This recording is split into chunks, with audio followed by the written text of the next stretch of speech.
Bueno, buenas noches, mi nombre es Luis Felipe Ramón, de profesión médico veterinario y actualmente me encuentro en la ciudad de Medellín. Para mí la conciencia es lo más importante que tiene el ser humano, ¿sí? Nosotros actuamos y ese actuar de nosotros nos queda en la parte, digámoslo así como yo llamo en el disco duro de nuestra memoria, ¿sí? Y ahí es donde nace la conciencia, donde uno dice, es algo que pasó y le queda a uno patinando todo el tiempo, o sea, en la parte de recordando, eso es la conciencia que nosotros tenemos. Nosotros tenemos una conciencia muy bonita o tenemos una conciencia un poco de acuerdo a sus comportamientos que haya tenido el ser humano durante su trayectoria de vida. Es algo muy importante, tenemos conciencia individual y conciencia colectiva. La individual es la que nosotros nos demos cuenta en nuestro actuar cuando estamos solos, nuestros comportamientos y nuestros compromisos. Y cuando estamos con las demás personas rodeados es donde usted se hace para un lado y mira el entorno con el cual usted está rodeado. El juicio moral es algo que nosotros los seres humanos debemos de tener muy claro, ¿sí? Para de pronto tomar una decisión sobre una persona o muchas veces juzgar a esa persona sin habernos visto nosotros primero cómo estamos actuando nosotros, ¿sí?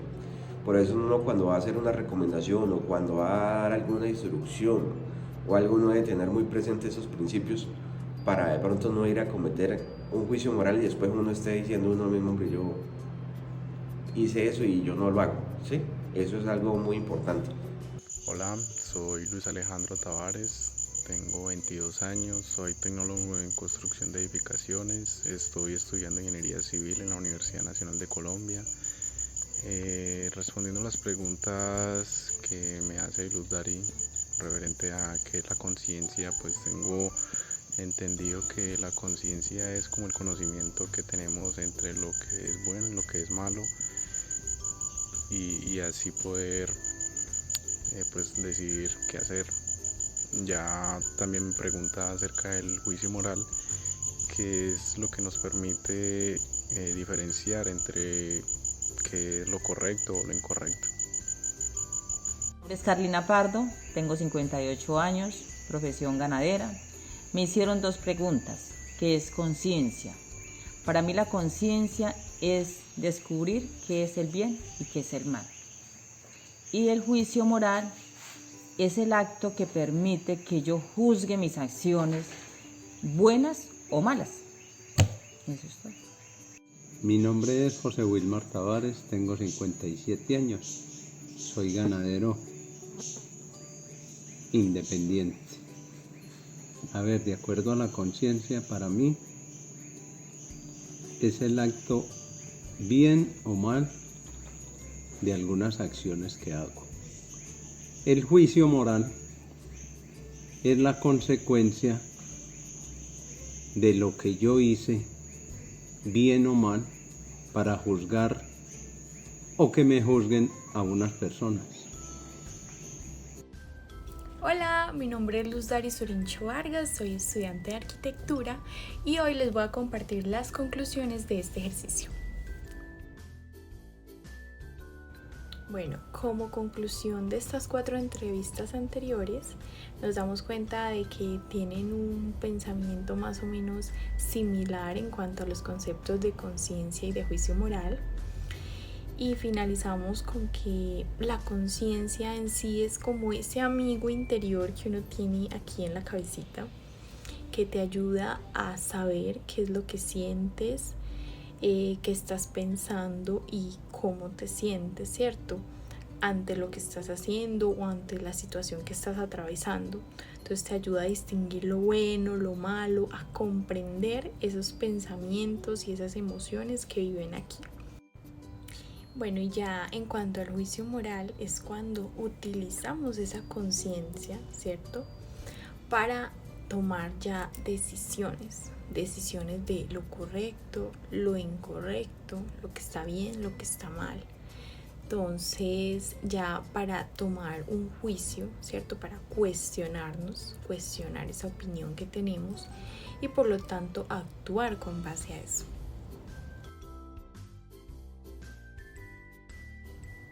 Bueno, para seguir comprendiendo la temática que hemos abordado, nos proponen 2 cuentos principales. Uno es el de la oveja negra de Italo Calvino y el otro es el capítulo 10 del Principito. El cuento de la oveja negra trata básicamente de un pueblo donde todo el mundo era ladrón y el solo hecho de que llegue una persona honesta altera todo el equilibrio del pueblo. Todas las personas empiezan a pensar diferente, a actuar diferente y por ende altera la sociedad. Bueno, como primera reflexión para nuestro cuento, encuentro que hay una relatividad de la moral, ¿cierto? La moral es muy relativa en ese cuento porque robar era muy normal pues en el pueblo, pero el hecho de ser honesto era casi que considerado un delito. Entonces esto nos invita como a reflexionar cómo esos valores morales trascienden en el tiempo y casi que se van heredando en el tiempo. Bueno, como segunda idea tenemos cómo se logra un equilibrio social, ¿verdad? Porque en el pueblo muestran que el pueblo funciona aparentemente bien porque todos están como pensando en la misma sintonía. Y en el momento en que llega una persona que piensa diferente, que es diferente, esto altera el equilibrio del pueblo, ¿cierto? Pero entonces se ve como esa coherencia social, ese estar todos en la misma sintonía, como que infiere más que la misma moralidad de las personas, ¿cierto? Como todos piensan igual, yo hago parte de ese montón y todo se basa como en una coherencia social para lograr un equilibrio en la sociedad. Bueno, como tercera y última idea tenemos el impacto que tiene una persona que piensa diferente, que actúa diferente, que viene de otro lugar diferente, ¿cierto?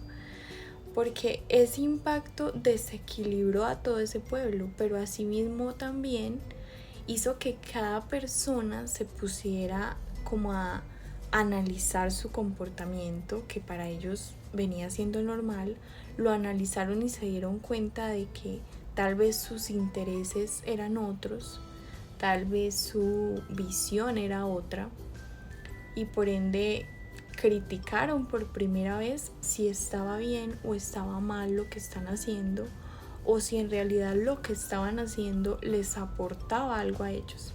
Entonces es como muy interesante el hecho de que haya existido ese cambio y ese cambio genere tantas dinámicas en la sociedad.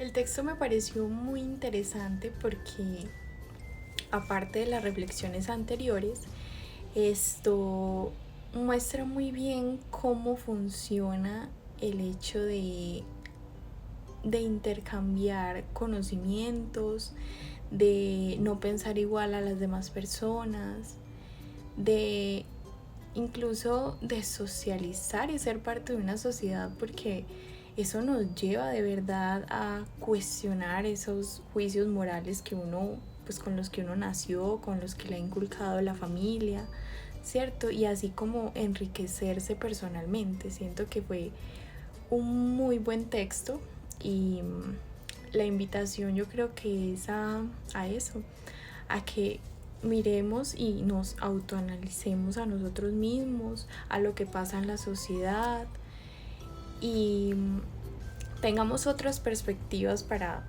poder nutrir esa personalidad y esa formación en nosotros.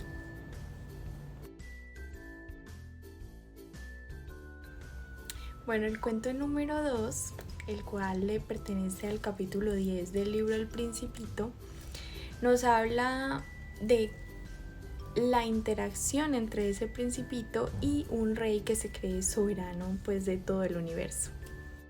Bueno, como primera reflexión tenemos el valor de la responsabilidad, ¿sí? Esto se observa cuando el rey, a pesar de ser el soberano absoluto de todo el universo, tiende como a dar órdenes razonables, ¿sí? o en no fomentar la autoridad en exigir de una manera autoritaria que se tiene que hacer, sino de ser consciente de el bien común, de lo que cada persona puede dar, de lo que cada persona puede ofrecer, pues en pro de eso, y no de como de dar órdenes absurdas, sino fomentadas desde la razón.